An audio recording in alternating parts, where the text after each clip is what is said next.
Pemirsa, sidang permohonan gugatan cerai yang diajukan Desta Mahendra atas istrinya Natasha Rizky kembali digelar di Pengadilan Agama Jakarta Selatan Senin kemarin.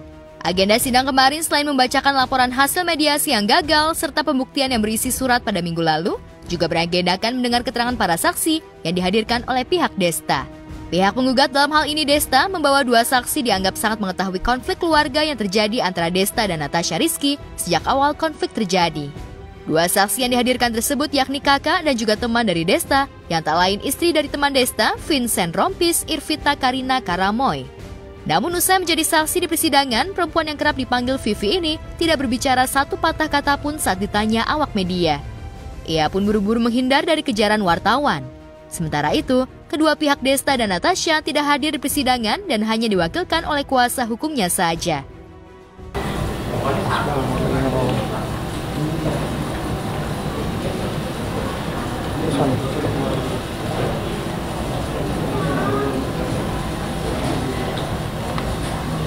Sidang hari ini hasil mediasi kemarin.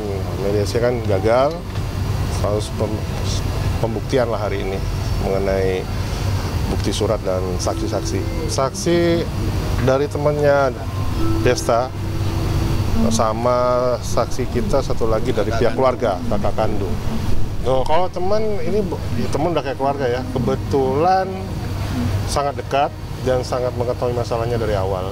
Bukan pendapat, itu keterangan yang beliau ketahui selama ini. Mereka sampaikan apa adanya. Ya selama mereka berteman menyampaikan ya curhatnya lah, itu yang disampaikan. Sepanjang saksi sih mengasih keterangannya sepanjang yang ditanyakan sama hakim dan ini ya. Pertanyaannya paling tahu dari hubungannya apa, sudah berapa lama pisah, cekcoknya karena apa, cuma sepanjang itu aja sih. Kehadiran dua orang saksi dari pihak Desta dianggap memperlancar proses sidang perceraian yang dimohonkan oleh ayah dua anak itu. Ada 5 pertanyaan yang diajukan majelis hakim kepada para saksi. Lantas benarkah keterangan para saksi dari pihak Desta tersebut mempersingkat dan mempermudah jalannya sidang perceraian yang diajukan Desta pada 11 Mei 2023 lalu itu? Sementara itu, pihak Natasha tidak membawa saksi karena dirasa sudah cukup saksi dari pihak Desta. Mempermudah, tapi memang pertanyaannya kan sesuai dengan ya syarat-syarat untuk perceraian kan ya, itu aja sih. Karena kami rasa dua saksi itu udah cukup. Dari pihak Desta? Dari pihak Desta. Nggak ada yang memberatkan. Nggak dipercepat sih memang kan. Karena sudah tidak ada perdebatan lagi. Tidak ada perdebatan lagi. Kita juga terhadap permohonan tersebut, kita menerima seluruh isi dari permohonan tersebut. Gitu. Jadi tidak ada perdebatan. Kami juga tidak membuat jawaban terhadap itu. Makanya kami tidak membuat jawaban dan kami tidak memberikan saksi. Karena cukup dari saksi-saksi juga diterangkan oleh saksi dari saudara Desta. Memberatkan, nggak ada memberatkan lah. Mereka kan hanya mengetahui aja. Yang menilai nanti kan majelis hakim.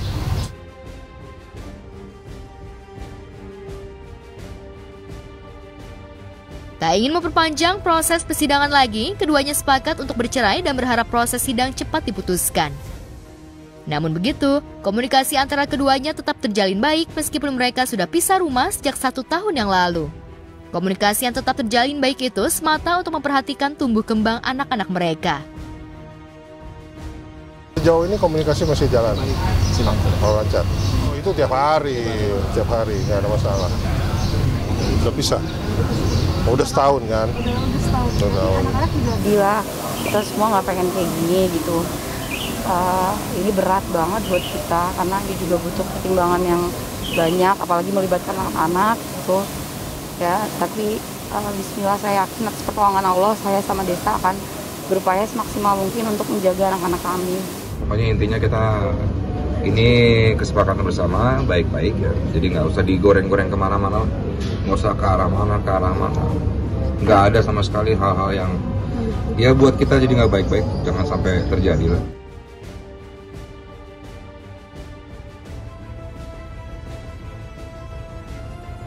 Sidang selanjutnya beragendakan putusan akan dilaksanakan Senin 19 Juni mendatang dengan agenda putusan. Lantas bagaimana dengan biaya nafkah yang wajib diberikan Desta untuk anak-anaknya setiap bulannya? Dan benarkah soal harta gono gini telah mereka sepakati bersama di luar persidangan? Sementara itu, mengingat anak-anak masih di bawah umur, maka hak asuh anak berada di tangan Natasha. Sudah ada di dalam satu kesepakatan nih. Wonogiri mereka sudah bersepakat sendiri gitu terhadap aset-asetnya, itu sudah mereka sepakat, tapi tidak dituangkan ke dalam tidak dituangkan dalam kesepakatan untuk di pengadilan. Dia sudah atur sendiri. Itu kan dalam permohonan kan pasti wajib ya, dan sudah diajukan oleh saudara Desta, dan kami menerima terhadap idah dan mutlak tersebut. Angkanya berapa, Bang? Kami tidak bisa sebutkan. Pasti kan ke Natasha ya kan, anak masih Mawawis di bawah 12 tahun bersama Natasha, dan begitu pun juga mereka juga Desta juga menyerahkan kepada ibunya. Gimana ya, ini kan belum pernah terjadi sama gue juga ya. Gue ini baru sekali kayak gini, jadi kalau ditanya gimana ya belum tahu. Tapi gue akan berusaha sebaik mungkin, udah itu aja. Semuanya sih jelas ya, maksudnya kita hak asuh bareng-bareng semuanya, sampai membesarkan anak-anak bareng, nafkah semuanya sudah ditentukan, semuanya nafkah anak. Terus untuk semuanya udah ditentukan, jadi semua kesepakatan itu sudah terjadi ya, sudah disaksikan juga dengan kuasa.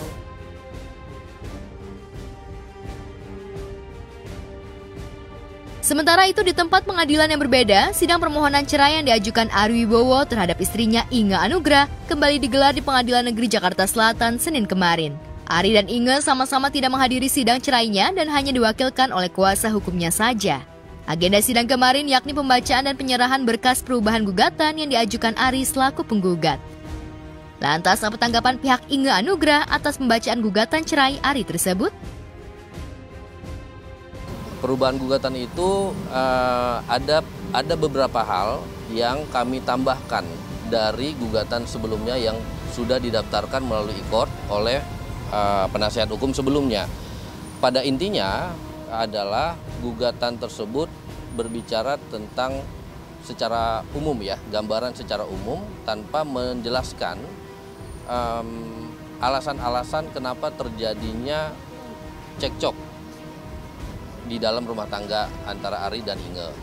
Oleh karena itu kami rasa dan kami anggap perlu, maka kami menambahkan hal-hal yang berkaitan dengan cekcok itu. Jadi itu kurang lebih itu isi bagian dari perubahan gugatan yang kami serahkan kepada majelis hakim tadi. Nah, terus hari ini agendanya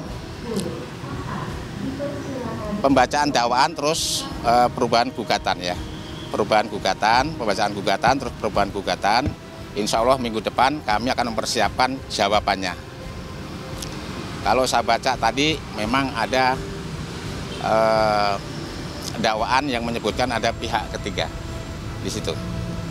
Tapi itu nanti harus kita buktikan di persidangan. Sidang kemarin itu merupakan kelanjutan dari sidang yang ditunda pekan lalu setelah pihak Ari mengajukan perubahan isi materi gugatan. Adapun materi gugatan yang dirubah karena majelis hakim menganggap gugatan Ari saat itu berbeda dengan gugatan awal yang didaftarkan Ari pada April lalu. Dalam materi gugatan yang baru, pihak Ari menambahkan dengan menyebut ada orang ketiga di pihak Inge Anugrah yang membuat mereka jadi sering bertengkar. Penyerahan perubahan gugatan.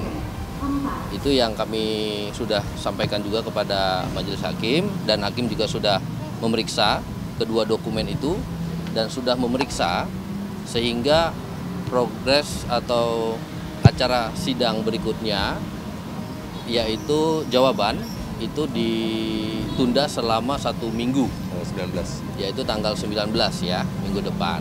Kalau untuk orang ketiga memang kan itu sudah masuk ke dalam materi pokok perkara. Jadi dan ini kan juga sidangnya kan tertutup. Nah, jadi kita mohon maaf, itu kita lihat aja nanti di pembuktiannya. Pada intinya adalah penyebab dari perceraian ini karena adanya pihak ketiga. Nah, jadi apakah itu siapa, terus kejadiannya seperti apa, di mana tempatnya, kapan, itu nanti kita lihat di pembuktian. Dari pihak Mbak Inge sendiri kemarin sudah mengatakan kepada kami bahwa pihak ketiga itu tidak benar.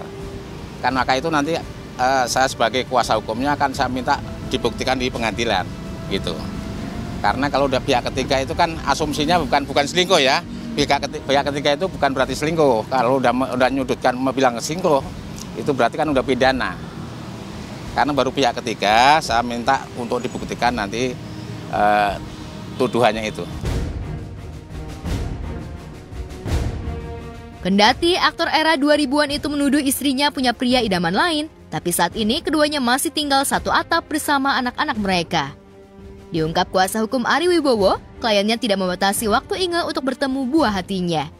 Sementara itu, mengenai pisah harta yang dimiliki masing-masing, sudah diatur dalam perjanjian pranikah yang mereka buat dan sepakati sebelum melakukan pernikahan.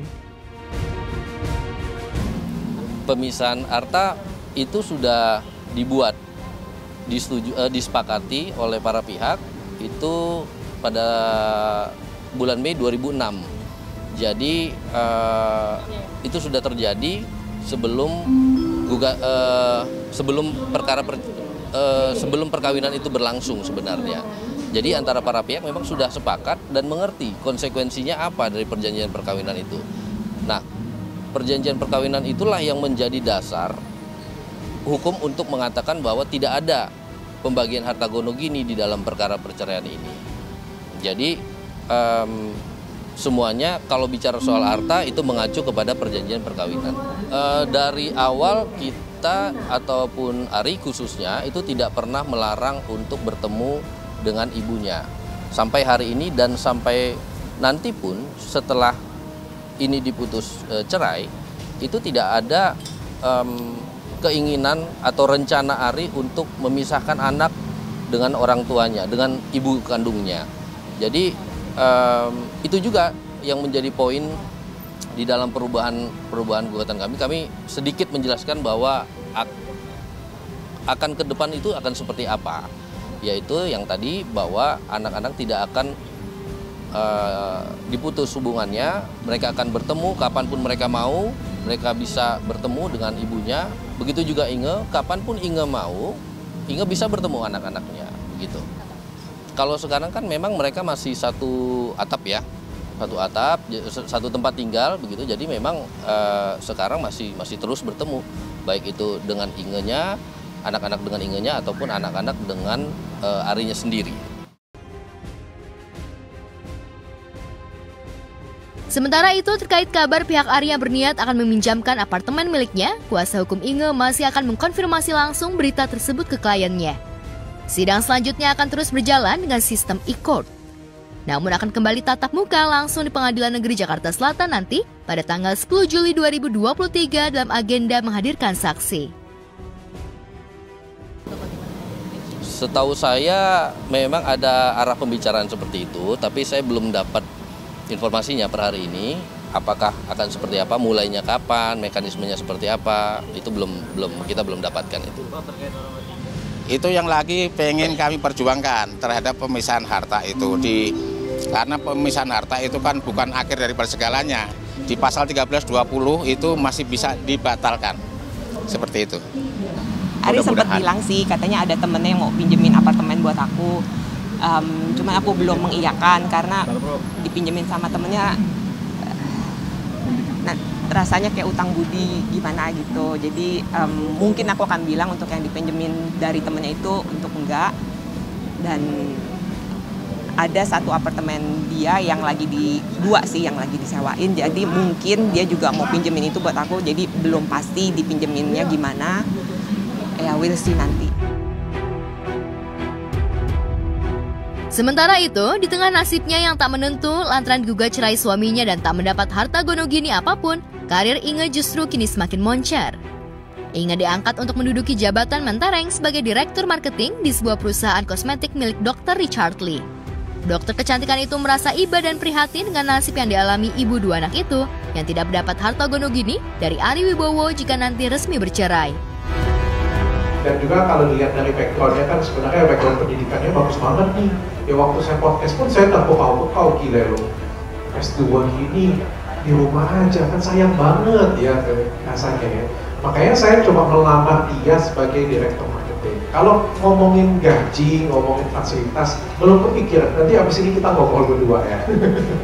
Yang pastinya yang sesuai dengan jabatannya. Tapi aku nggak takut, aku mau coba. Aku emang tipenya tuh curious, aku suka tantangan, so aku mau coba dan berusaha sekuat aku untuk bisa bikin dokter bangga, bikin anak-anakku bangga.